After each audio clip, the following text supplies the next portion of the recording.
I'm going to ask Martin to do a very quick recap with his conclusions of his presentation yesterday. And try and do it in 10 minutes, because otherwise people are going to be here much too long. All right.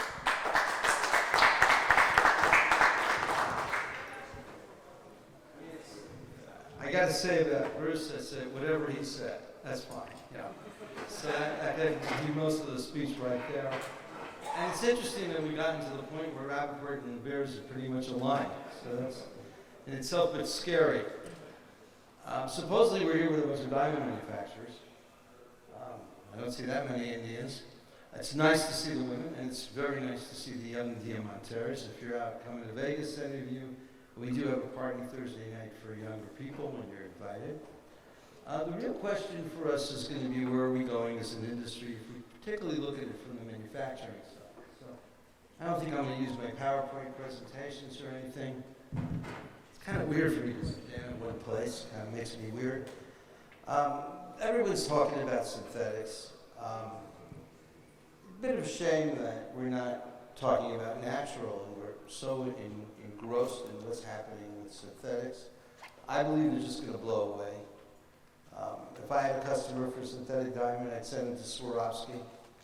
Even Swarovski does buy synthetic diamonds, but with the amount of goods coming into the market and the prices going down as fast as they are, I don't see them as a real challenge to natural diamonds. I think the real thing is to understand who we are and what we sell. I think it's important that we should understand diamonds are not for everybody.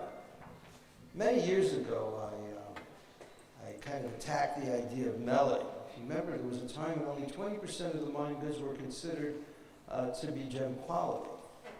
And then the Indian market developed, and they found a way to cut the 80% of the goods were industrial, but a lot of industrial goods became melee, and melee started to enter the market.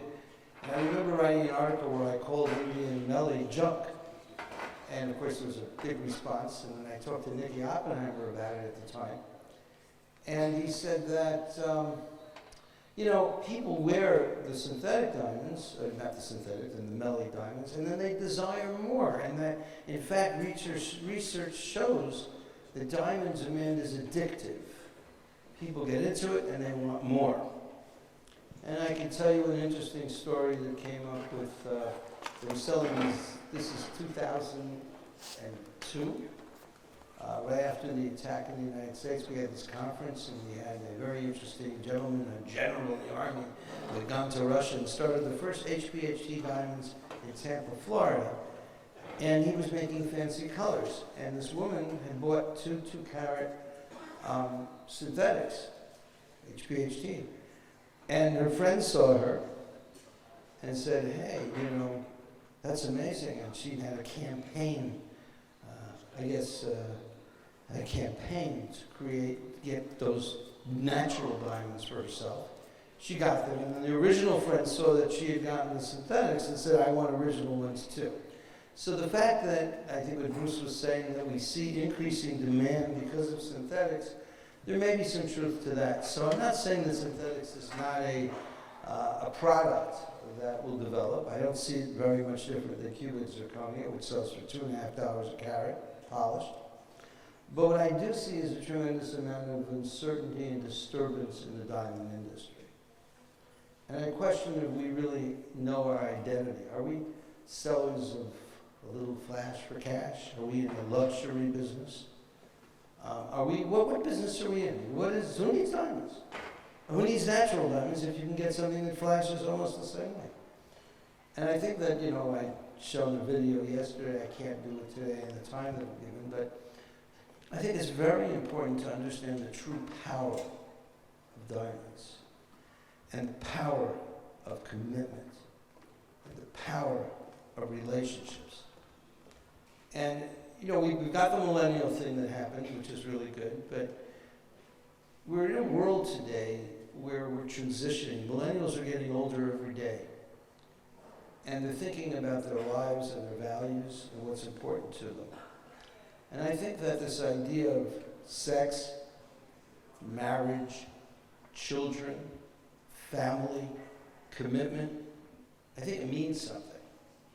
Melee business, I don't, there's a whole problem with melee. I don't have time to show it to you, but the idea that you give someone something that provides for emotional and financial security, and that's really something amazing. I remember when I was engaged with my wife, I really wanted to give her something. I wanted to give so bad. And the giving is almost more powerful, the benefit, the feeling, than the receiving. And so if we really understand our product, this synthetic stuff, don't worry about it. It's not the same product, it's not the same market, it's not what we're really about is diamond people. And I think it's more important for us to stay true to our identity and to understand the value of commitment, the value of relationship. And if we're selling that, that's really important. And the thing that scares or should concern us is this movement of engagement rings, diamond engagement rings, which is the core aspect of diamond demand to me.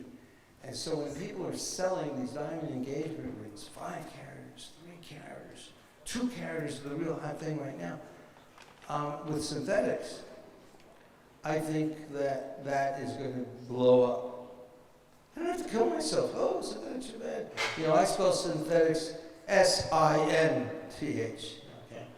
But the point is that we as an industry may be prostituting ourselves in how we're relating to our customers just to make a fast buck. This stuff's going to blow up. So I don't have to worry about it. I was talking to Aaliyah. I don't know if any of you guys are jewelers, helping jewelers. They have, I think, 27,000 Facebook members. So they're all jewelers. And she says, stop, don't fight, leave it alone, it's going to go away. I always say someone's driving off a cliff. Leave them alone, not to bother them. So this idea of the engagement ring market is going to be, I think, problematic because of so many people when they find out what their engagement rings are worth. It's going to be a major problem. The idea that the melee business might go to synthetics is less problematic because the actual value of the diamond is very much in tune to the labor costs, and the labor costs are there. But if we really think about the industry, and I talked a little bit about synthetics, we should think about the source of your goods. And it's the same thing. How do you know that the goods you have are not synthetic diamonds, especially in the fashion jewelry business and everything else? What can you say? You can't, detection, disclosure, that we're pretty good at. Differentiation. We're selling, last week, 50,000 carats of melee into myself. Recycled goods, right? How do you know?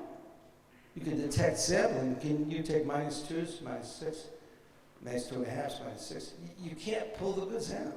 It's just, now the GIA, when I see Tom's here, I think it's great that the GIA is working on technology that will actually separate, differentiate the goods so that you can actually have a parcel where you know that every single diamond in there is natural. And I think that is going to be very valuable to be able to say that. But the big issue for us is going to be the role of the diamond engagement ring.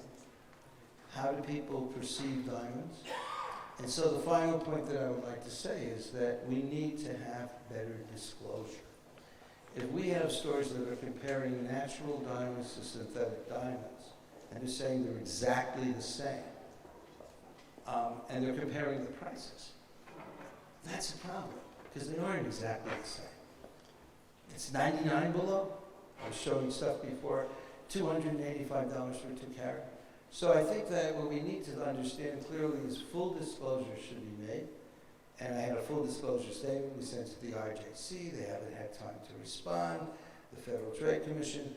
But I guess once it blows up, it won't matter, and then everybody will come running and say, oh, we should do this. But I don't believe that consumers understand that when they compare these 2 diamonds, they're not getting a good deal. They think they're getting a good deal, but they're not. And so the honesty and the integrity of the industry is really what's up for grabs here. It's not about synthetic diamonds, it's about us. Are we honest? Are we really communicating to the consumer these are different types of products that do not retain value because they can be produced in unlimited quantities? So, if you have a problem and someone comes to you and says, buy synthetic diamonds, just tell them, hey, why don't you just go and visit Swarovski? Because essentially, the diamonds, I believe, will not be worth much more than any Swarovski. And Swarovski has wonderful designs and stuff. And finally, the last thing I want to say is that we have a responsibility as an industry to be very careful about what we're communicating. We should promote natural diamonds, but we should also make sure that we have a sense of identity with commitment. Because ultimately, what diamonds are really about, it's about the commitment that people make to each other. Thank you.